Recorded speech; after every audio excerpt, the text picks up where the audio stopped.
viewers. This is BVI Channel 1. I welcome you on today's program, People's Parliament. And today we'll be talking about the politics of Nigeria, coming from the background of ideological politics and money politics. And going further, what we're witnessing in Nigeria today, the violent kind of politics. And you ask yourself, the man, the woman that wants to serve you, why will you unleash unprecedented violence and killing in order to serve his people or her people? That is what we're going to be talking about. And I have with me here a political analyst and a principal member of PRN. I welcome you on today's program. Yes, also. yes. Now, we're talking about Nigeria, and when you call politics, our people get switched off completely. And the politics of Nigeria is all about election. Now, there is a disparity between, or disconnection between the politics you are seeing in Nigeria and the good governance that is supposed to be an outcome of the politics. So what is your position on that, very briefly? When you look at, let me pinpoint ideological politics first. Because when you look at other developed societies, when you look at the Social Party, Labour Party, Democrats, Republicans, I think what's the only simple difference between all these political parties, or even I can even go to the extent of APC and PDP, that's if they have ideology. But the only difference between those ones that I've made mention of, it's ideology. Now, I can simply say ideology is the rationale behind, that's the reason behind an action. Okay. The reason behind those policies, the reason behind those laws Or the bill, okay. For a state that becomes a guiding principle for a state. All right, now, talking about political parties now. Now, will you say in Nigeria that there is any party you can name in Nigeria that is based on ideology? That's why I said to the let it not be as if. Okay, now let me not draw your leg. Now let me tell you, because we have been in this for a long time. I have always said, and this came to my mind right now when I asked this question. I have always said on my position that there is no political party in Nigeria that has an ideology, and that is exactly what many people say. Absolutely, but it is a lie. Absolutely, and I have been deceiving myself all this while. Yes. I come to know right on this seat that political parties in Nigeria are driven by an ideology. And what ideology is that? Because it is the ideology, just like when you're defining ideology, that's when it dawned on me that Nigerian politics or Nigerian political parties have ideology. But now the question is, what ideology is driving them? And it can be seen by their actions, the policies, the laws they make. The political culture. So, to me, the politics of Nigeria or the political parties in Nigeria are driven by one ideology. The ideology of primitive accumulation of wealth. Yes, one of the ideology of impunity. Yes. The ideology of suppression and subjugation of the ordinary people. Yes. The ideology of going into government and becoming an emperor. Because if you see the kind of laws they make the law to protect themselves and victimize the people. Yes. No, that is just the ideology. And I think it is now high time for the Nigerian people to decide what kind of ideology should be brought into fora that will change the whole system. Now, we'll go further with your description, your definition. Okay. The last question before you said, like you said, though you've actually taken my mind towards some of the negative ideology that is driving our political parties in Nigeria, which are primitive accumulation of wealth. When you say that primitive accumulation of wealth, I was like, were you in spirit when I tell people about certain things? Because the exact word I used in describing it, primitive accumulation of wealth. Now, there are a whole lot of other things driving. But I will, in a nutshell, I'll put it to be, they are on the negative side, and they are regressive in nature. They are not progressive. Like when you made your introduction, I introduced me as the convener of Alliance for Progressive Minds. Yes. And for us to have an ideal society, we must have a progressive ideology. Okay. Now, if we have a progressive ideology, it will affect the policies, the laws, it will affect our action. You understand? Which in turn will become part of the political system. Because let me remind us what Almond said. Almond said that political system is a construct of a particular pattern of thinking or orientation to a political action. Let me bring it down. Let me break it down. A political position is so essential to be left in the hands of our inferiors. And let me remind us that political a political figure inspires his or her subject. Do you understand? Now, you can imagine when the political action inspires that, because today all of us went to school, but believe me, or rather believe me, that the things you were meant to see in your course of schooling is different from what you're seeing now happening. Now, but the problem is, how come we are accepting it. It's becoming part of our political system. Why? Why is it so different from those things we have been taught? Now, the reason is, those political actions, we are being inspired by those negative ideologies. And in turn, they've become part of the culture. What political scientists call political culture. And the people in turn are accepting it. It's becoming part of the political system. Yeah. And we're not doing anything. So the pain that I'm expressing each time I speak, it's why is people, or rather why are people doing nothing? Okay, now before we go further, I want to break it down for our people out there. Yeah. We ask go back. This heavy English. Let me bring it down. Now, talking about becoming a culture, becoming part of the system, is where you, my listeners and followers out there, where you have accepted that if you go into power one night, if your brother or sister goes into power, it is expected, it is your turn to take as much as you can. Okay.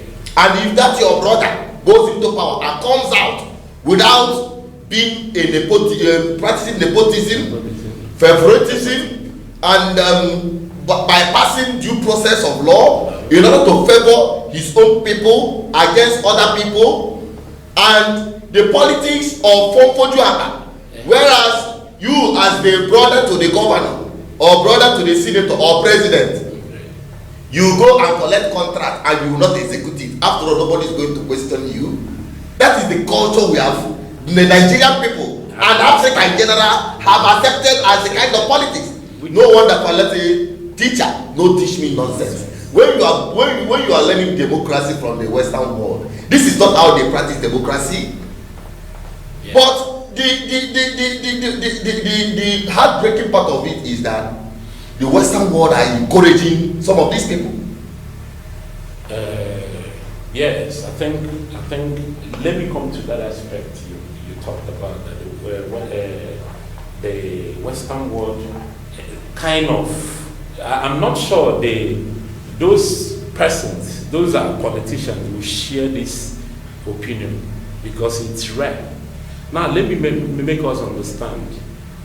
I don't know if you're of the school of thought that there is something wrong with the foundation of our education. Of course. With our educational curriculums. And now, these educational curriculums are being given to us by the whites, by our colonial masters. In fact, and we've just done few or two change, which those change have not even tampered on the very fabric. Remember, the essence of education is to mold a certain mentality, a certain ideology of the populace through education. That's the basics. Exactly. But you see a different thing. So now, how do you expect? They know you are going down to drain. They know. And remember, they want to take advantage of you. They left us. They've left us, but they never really left. They left us with a curriculum that will coin our mind to still sell our mineral deposits to them. They've left us. Remember that's what exactly. Those capitalists, they are capitalists now, took advantage of the ignorance that is mighty in the system as at then. They've gone, but we now sell through international trade. We now sell those things to them. Exactly. Now, let us now go back to the core issue that we're treating here, the money politics. Yeah. Now, in the absence of politics of ideology, then there comes in money politics. Yeah. And I have my opinion, but I want to hear yours first. What do you think have become the politics of Nigeria with respect to money politics and ideological politics? First of all, I want to thank you for this question, for the opportunity for this question. Money politics, did not just come. It's as a result of very bad economic condition. That's poverty. Very bad economic condition. Poverty. Yes. And hunger. That exaggeration, very bad. You know, when the people are broken, like, let me remind us that the economy controls, or rather the economy determines the general character of the people. Yeah. Both political, social, and the spiritual process of life. Exactly. Now, those are our politicians. I don't like using that word, but I have to borrow that. Now, those are politicians. Remember, they're being driven by very negative, a very regressive ideology that does not know that labor should be institutionalized, rather they go for empowerment. That does not know that job does not reduce economic pressure, rather economic benefits and welfare. Today, what we see is infrastructure, and when we hear the infrastructure, it's only road. The roads itself are not even properly done. As if one of the, because remember, democracy, government of the people, by the people, and for the people. But I think I'll have to substitute it, and for themselves, those elites, those political elites. No, the kind of politics we are practicing here is the government of the few, by the few, and for the few. Yes. Because they are the ones. Not even with the people. No, the people are excluded from the system. I even love this. Now, from the system, the people have been shortchanged completely. Yes. And they are the ones. Now, let me now get down to this because we don't have too much. I have less than 10 minutes to round up. Okay. Now, looking at the politics, there are three major stakeholders. That without the three, there will not be a conclusive political system. The political parties, which is the platform people contest for political offices. The umpires, the people that conduct the election. Like in Nigeria, you have the INEC. Then the people themselves, who are the electorates. Now, the electorates have been completely shortchanged in this system. But the electorate, in the real sense, are the biggest stakeholders in this whole system. But because of poverty, hunger, these people have been shortchanged. So the political class can easily use money to manipulate the people in order to get into political office. And when money is not enough, they unleash violence. So what is your take about Nigeria, so that we now go down to the core fabrics of the southeastern people with respect to politics and governance? Thank you. I want to correct the notion. I could have preferred you use institutions, political institutions, political party, those empires and the people. Yes. Through civil society and pressure groups. I think I want to come from economic aspect of it. Remember, in a nutshell, because of our time, when you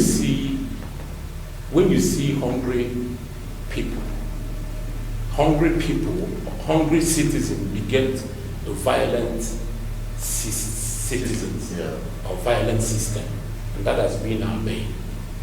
That has been because those political elites, or rather those political representatives, does not have what it takes to prove. They've missed it that this whole political process is for the people. In short, when you want to know an ideal, or rather an ideal society, or rather make comparison to developed societies, the standard of living, to know a progressive state, or maybe a progressive state, a developed state, at the peak of what's happening to them is the standard of living of the people first. Mm-hmm. And how do you begin to ensure standard of living?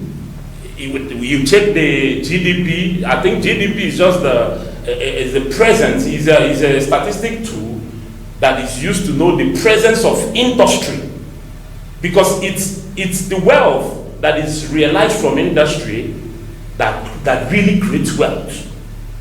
You understand? Yeah. That before every other thing, you start to take social amenities, that's infrastructure of today.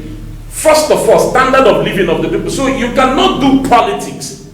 Anything you do, you cannot do politics if the people are suffering. If the standard of living of the people is still very low. Exactly. So that means it's a sign you're failing it. No, it's not a sign, it's a clear evidence that the system has failed. Even if you want to have the best society, but the standard of living of your people, if it's not uplifted, it has negates everything about politics. Now that you have come to this point, because you have hit the point. Now that you have come to this point, it is a clear evidence that the people there can also attest to it. Yeah. And they can drop it. We can see it on their comment column. We'll be dropping it on this comment column where you'll be, bringing out your own opinion with respect to what you're talking about. Now you can agree with me that the system in Nigeria has failed. Yeah. The political system has failed. Let me repeat. Okay. What's the name of this university? Is that Cambridge again? Because I saw it online. They use Nigeria as an example of a failed state. No, it's not ambiguous. They use Nigeria now. No. Nigeria has the characteristics of a failed state.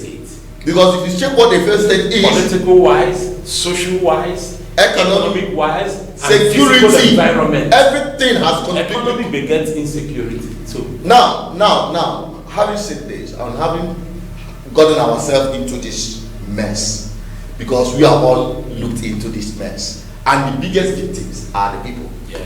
Now, these biggest victims, who are the people? Is there any hope for them? Now, I'm not talking about whether you are Arewa, Oduduwa, or Biafra, whatever thing you are agitating for in Nigeria. We are all victims in what we have today as Nigeria. Now, is there any hope? There is hope. Then what's the way out? Yes, the way out is. Are you looking at me, audience? The way out is. We've seen the mess that I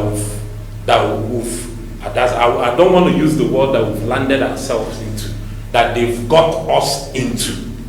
And here we are crying, we are complaining of insecurity, social vices, whole lot of things, immorality, both in the church, the social gathering, and everywhere. Everywhere, I want to tell us, all you people, all you young people, to disassociate from our present political system, because it will take us down the drain. It is regressive. It can never give us that 21st century development. So I admonish all of us to take a new leaf.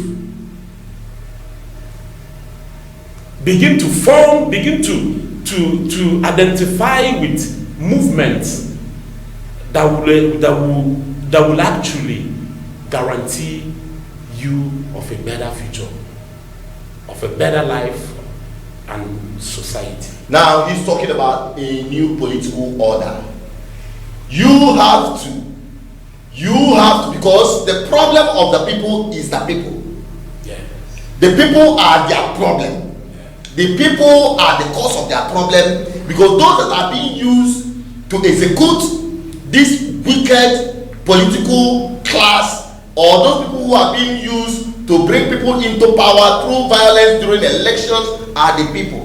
The people that are used to rig elections, stop ballot boxes, manipulate results, and the rest of them, the officials and the rest, they are all the people, including the security operatives, the young youth, the thugs, the thugs, and even those who say they are not going to be part of the election, they rather stay in their houses. We are all the problem. Parts of the problem. No, if you bring all of us together, we are the greater problem.